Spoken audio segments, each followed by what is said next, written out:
I'm Jay Diaz, and thank you for tuning in. Today, I'm going to be talking about the basic general steps to purchasing a home and a little bit about what that entails. The steps will be very concise. I've condensed them down to about 5 steps, and if you know the buying process, it's way more complicated than that. And so what I'm gonna do is I'm gonna keep it general and basic for people who just want that overview, and I'm going to be creating videos to follow that's going to break the process down and focus on one of the steps and talk more in depth about that. So if you're interested in that, stay tuned because I will be posting them in the weeks to follow. Let's go ahead and get started with the basic buyer's overview.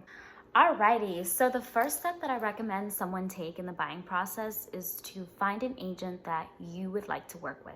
If you know someone, then that's awesome. But if you don't, and you're like, okay, who the heck am I gonna work with? I don't know anybody personally, and yeah, I see billboards, I see commercials, I see a lot of advertisement, but I don't know, who to trust or who to go to first. I always recommend, using your sphere, your circle. Ask your friends, ask your family, your colleagues, your neighbors even. Ask them, who they worked with and how their experience was. They can describe it to you. That's a personal testimony from someone that you know personally. So that's a great way to find an agent that you could work with. Step 2 is talk to a lender. This is the most important part. All of the steps in a home buying process can be crucial and are very important, don't get me wrong, but if the finances ain't there, you're not gonna get a house. So this is very, very important. And getting a pre-approval is actually very important for different reasons. You wanna get a pre-approval because, first of all, you're not going to be able to put in an offer unless you have that. You can put in an offer, but it's not going to get accepted. Like 99.99% of the times, it's not going to be taken seriously because it doesn't have a lender's stamp or a letter saying, okay, this person has had their finances checked, they're in order. I can vouch for this person that they have the means to do this, that they're going to qualify for this loan, which is very important for sellers to know.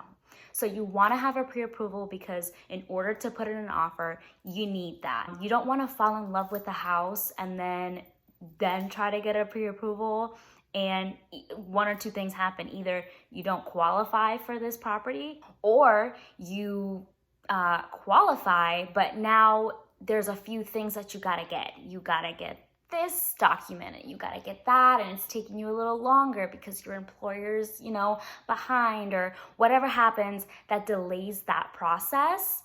And then or actually this happened to me before where a client is only a few points away from the specific loan that they're trying to qualify for credit score wise.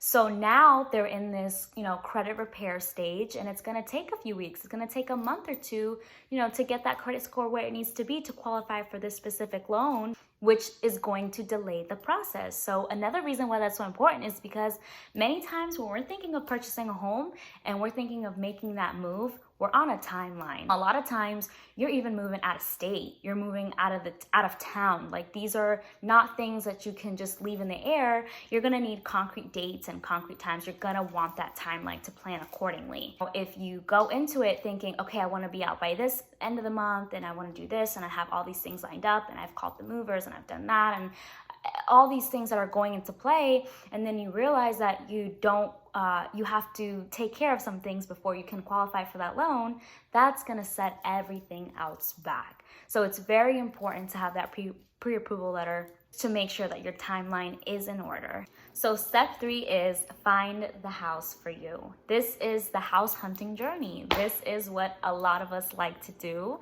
It's probably the most fun part. Sometimes it can be a little challenging because maybe you're trying to find one house has something you like, the other doesn't, and it's definitely a journey.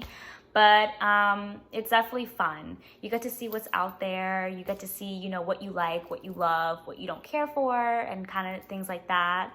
We go out, we look at properties. I always tell my clients, if you're scrolling on the internet, if you're driving by and you see a property that's for sale and you're interested, go ahead and send me the address. Let's look into this. Let me dig into that. Let's set up an appointment. I will also find some houses that match your criteria that I think maybe might interest you. I also like to do this thing where I sign you up up for an automatic emailing system that connects to our MLS. And basically, you know, I kind of like create a little profile and I kind of input all the criteria that you're looking for in a property. And it just does this automatic emailing every time a house that hits the market that matches your criteria or what you're looking for in those specific areas will get emailed to you and I, so we can keep an eye on the market, you know, closer. That is step 3, is to find a house, put in your offer and get accepted. And now you're under contract. Step 4. So step 4 is all those little contingencies. So, you know, from the moment you go under contract to the moment that you go to the closing table at the attorney's office, there is some time. And in this time, you're going to have different contingency periods, which we will actually get into further detail in the upcoming videos, where I'm going to break down all the contingencies, you know, and the due diligence periods and all that good stuff. And we'll dive into that later on.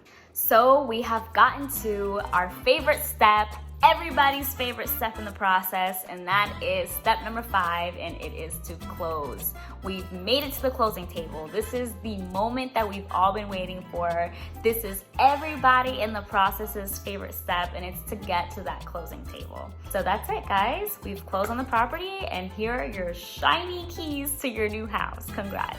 And that's it. So that was the basic general overview of the 5 steps to purchasing a home. I am aware I kept it very brief. Some steps had way more info than others. I kind of wanted to do like the basic, you know, general preliminary stuff for people who are just, you know, starting to look into what that is like and what the process is like. I wanted to give some info, but not too much. And I will be, like I said before, I will be uploading videos that are going to break down the process even further into more specific detail in the upcoming weeks, so stay tuned. If you guys have any questions, comments, or any kind of feedback for me, I would appreciate if you guys commented below or DM'd me, just so I can get better. I love to learn with you guys. I like to provide value. I like to provide content, so it'd be awesome to hear back from you guys. Thank you so much for tuning in, and I will see you next time. Bye-bye.